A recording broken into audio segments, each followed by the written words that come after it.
Welcome to homework help by RG. CBSE sample paper 2024 की series में आज की वीडियो बहुत ही इंटरेस्टिंग होने वाली है, क्योंकि आज हम कर रहे हैं इसका थर्ड क्वेश्चन, जो कि है grammar.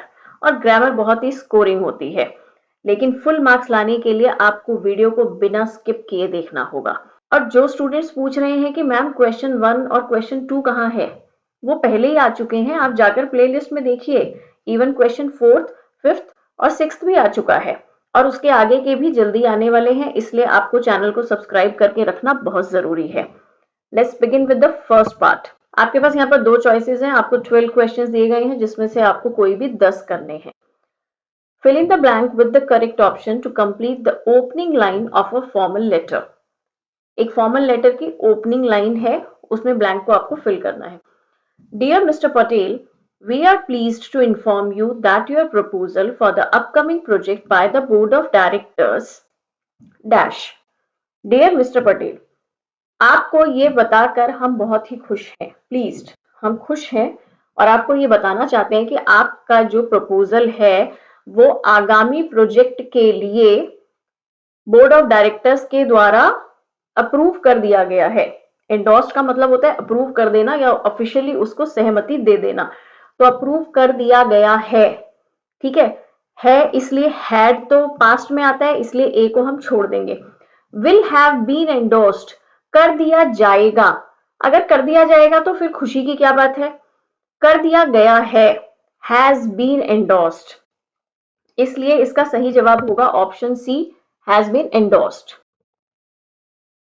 Second question, read the given sentence from a marketing report, identify the error and supply the correction in the given format. The company continues to strives tirelessly to meet customer demands.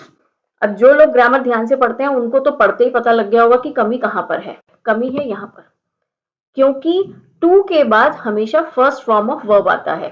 तो correction क्या होगा? Correction होगा ये, यानी कि S नहीं लगेगा, सिर्फ स्ट्राइव लगेगा। The company continues to strive tirelessly to meet customer demands. Company जो है लगातार बिना रुके कोशिश कर रही है कस्टमर की डिमांड्स को पूरा करने की। Third question, Riya asked the following question to her colleague Deepak. Riya ने अपने ऑफिस में काम करने वाले अपने साथी दीपक से पूछा, Have you finalized the magazine content to be submitted tomorrow? क्या तुमने कल जो कंटेंट सबमिट करना है वो पूरा कर लिया है? रिपोर्ट रियाज क्वेश्चन करेक्टली, रिया के क्वेश्चन को रिपोर्ट करो। रिपोर्ट का क्या मतलब है यहाँ पर? इनडायरेक्ट स्पीच में लिखो। डायरेक्ट इनडायरेक्ट को रिपोर्टिंग भी तो कहा जाता है, तो इनडायरेक्ट स्पीच में इसको लिखना है। कैसे लिखेंगे? Riya asked her colleague if he had finalised the magazine content. Riya ने अपने कोलीग से पूछा, या हम ये भी लिख सकते हैं रिया आस्क्ड दीपक। अब क्योंकि ये क्वेश्चन पूछा गया था तो यहाँ पर दैट से नहीं जोड़ा जाएगा, इफ से जोड़ा जाएगा। इफ हैव जो है हमारा हैड में कन्वर्ट हो जाएगा। If he had finalised the magazine content to be submitted tomorrow को भी बदलना जरूरी है। टुमारो की जगह पर या तो आप फॉलोइंग डे लिख सकते हो या नेक्स्ट डे लिख सकते हो। फोर्थ क्वेश्चन कहता है fill in the blank by choosing the correct option to complete an official announcement. एक ऑफिशियल अनाउंसमेंट दी गई है और वहां पर ब्लैंक को फिल करना है। Attention all prefects, please be informed that the deadline for submitting your registrations for participation in the art exhibition has been extended. आप सभी को इन्फॉर्म किया जाता है कि आर्ट एग्जीबिशन के लिए रजिस्ट्रेशन करने की डेट को बढ़ा दिया गया है, एक्सटेंड कर दिया गया है। That oblique these oblique this should be communicated to all students of class 9th 10th। अब आप सोचोगे इसमें करना क्या है, ब्लैंक कहां पर है? तो ब्लैंक जो है ना वो यहां पर है। ये ब्लैंक लगाना भूल गए, तो यहां पर आपको दैट दीज और दिस में से एक कोई सिलेक्ट करना है। तो उन्होंने कहा कि डेडलाइन बढ़ा दी गई है और ये जो है बात, it should be communicated to all students of class 9th and 10th। तो इसकी जगह सिंपली आपका आंसर आ जाएगा this. This should be communicated to all students of class 9th and 10th. Next question. Read Sana's reply to her team leader regarding the preparation of an important presentation. I'm sorry, I forgot, ma'am. I'll have the presentation ready for you very soon today. Report Sana's reply by completing the following sentence correctly. शुरुआत इन्होंने हमें करके दी है, सना apologised. I am sorry को हम कैसे कहेंगे कि सना ने माफी मांगी, तो सना अपोलोजाइज्ड फॉर हैविंग फॉरगॉटन, भूलने के लिए उसने माफी मांगी, एंड सेड, अब क्या कहा है आगे का आपको ऐड करना है। Sana apologise for having forgotten and said that, क्योंकि ये क्वेश्चनिंग सेंटेंस नहीं है, ये एक सिंपल सेंटेंस है, तो आप दैट लगाकर इसको जोड़ेंगे। That she would have the presentation ready for her very soon that day, today बदल जाएगा दैट डे में, और आई विल हैव, आई बदल गया शी में और विल बदल गया वुड में, और हैव आपका ऐसे का ऐसा चल रहा है। आई होप आपको समझ आ गया होगा, नहीं समझ में आया तो थोड़ा सा बैक करके दोबारा देखो। Question, identify and correct the error in the given line taken from an online news report. एक न्यूज रिपोर्ट में से एक लाइन उठाई गई है, nearly most shop was close for the public holiday. पढ़ते ही पता लग रहा है कुछ गड़बड़ है, तो गड़बड़ क्या है, ये वाला जो ऑप्शन ए है ये गलत है। मोस्ट की जगह पर आना चाहिए every. Nearly every shop was close for the public holiday, तकरीबन हर एक दुकान पब्लिक हॉलीडे के लिए बंद थी। Seventh question, complete the given school announcement by selecting the correct option to fill in the blank. Good news everyone, our school's robotics team has successfully dashed a place in the semi-final. आप सभी को ये बताते हुए खुशी हो रही है कि हमारी टीम ने, हमारी रोबोटिक टीम ने सेमीफाइनल में अपनी जगह हासिल कर ली है। सिक्योर का मतलब होता है हासिल कर लेना या जीत लेना, तो हैज के बाद हमेशा थर्ड फॉर्म ऑफ वर्ब आता है। सक्सेसफुली आपका एडवर्ब है, तो हैज सिक्योर्ड, सक्सेसफुली को एक बार दिमाग से हटा लो तो सिक्योर्ड आएगा, हैज सक्सेसफुली सिक्योर्ड।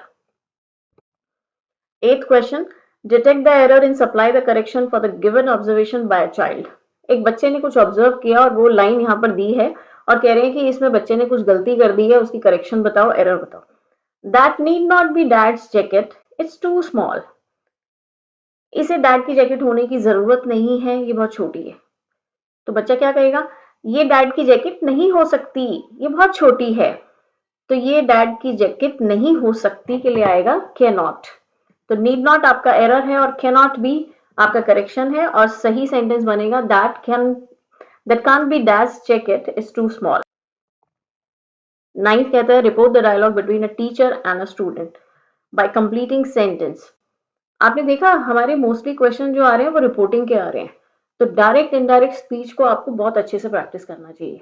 अगर आप चाहते हैं कि मैं उसके लिए एक्सक्लूसिव वीडियो बनाऊं, तो आपको कमेंट में लिखना पड़ेगा, क्योंकि आप कमेंट में लिखेंगे तभी तो मुझे पता लगेगा कि आप क्या चाहते हैं, और जब हम नई वीडियो बनाएंगे तो वो आपके दोस्तों तक भी पहुंचेगी, तो उससे आपका भी फायदा होगा और हमारा भी फायदा होगा। चलिए क्वेश्चन पे आते हैं। Teacher, did everyone understand the new assignment? Teacher ने कहा, क्या हर किसी को नया असाइनमेंट समझ आ गया है? स्टूडेंट्स ने कहा, yes we all got it, thank you. हाँ, हम सभी को समझ में आ गया है, धन्यवाद। The teacher asked if everyone had understood the new assignment, to which the students, क्या किया उन्होंने, उत्तर दिया या जवाब दिया, उसको हम बोलते हैं रिप्लाई, और रिप्लाई बन जाएगा रिप्लाइड इन अफर्मेशन, उन्होंने हाँ में जवाब दिया। तो आप इन दोनों में से कुछ भी लिख सकते हैं, रिप्लाइड इन अफर्मेशन या replied affirmatively, expressing their gratitude. 10th question है, select the correct option to complete the given sentence from a handbook for managers. Managers के लिए एक हैंडबुक है जिसमें बताया जाता है कि उनको किस तरीके के रूल्स फॉलो करने चाहिए। The manager dash consider the proposal before making a decision. Manager जो है कोई डिसीजन लेने से पहले प्रपोजल को कंसिडर करेगा, या करना चाहिए, या कर सकता है, या शायद करेगा। तो ऊपर जो बात बताई गई है ना कि एक हैंडबुक है, तो हैंडबुक में हमेशा रूल्स बताए जाते हैं कि you should do this, you should follow that rule, तो इसलिए यहां पर आएगा should. The manager should consider the proposal before making a decision. Manager को डिसीजन लेने से पहले प्रपोजल को कंसिडर करना चाहिए। इसलिए जो ऊपर वाली लाइन है ना, उसका भी कुछ ना कुछ मतलब होता है हमारे सेंटेंस को फिल करने में। 11th कहता है, complete the given sentence about the reaction of some friends by selecting the correct option. The group of friends dash excited at the prospect of their upcoming adventure. ये कह रहे हैं कि दोस्तों का जो ग्रुप है वो अपकमिंग एडवेंचर, जो आने वाला कुछ एडवेंचर होने वाला है, उसके लिए बहुत ज़्यादा एक्साइटेड हैं। 50% बच्चे सोचेंगे फ्रेंड्स के बाद तो सीधा आर आएगा, फ्रेंड्स आर एक्साइटेड। और दूसरे 50% जिन्होंने ज़्यादा प्रैक्टिस करी है, उन्हें पता होगा कि यहाँ पर आर नहीं आएगा। तो जिन 50% ने इस सोचा है, उनका जवाब सही है, क्योंकि जब हम किसी ग्रुप की बात करते हैं तो उसे सिंगुलर की तरह समझा जाता है, इसलिए यहाँ पर आएगा इस। लास्ट क्वेश्चन कहता है, read the conversation about social media between a teacher and a student. एक स्टूडेंट और टीचर के बीच में एक कॉन्वर्सेशन चल रही है, तो टीचर ने कहा, how do you think social media influences our perceptions of reality.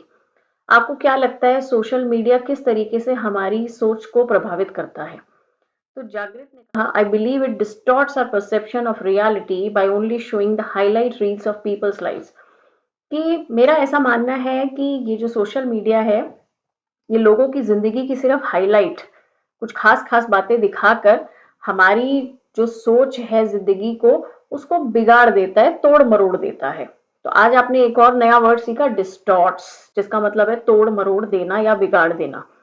तो अब इसको भी हमें रिपोर्ट करना है। Report the students response bye completing the following. The student remark the social media distorts their perception of reality by only showing the highlight reels of people's lives. You have a question? Nothing. What do you mean? Nothing. Is it a dare?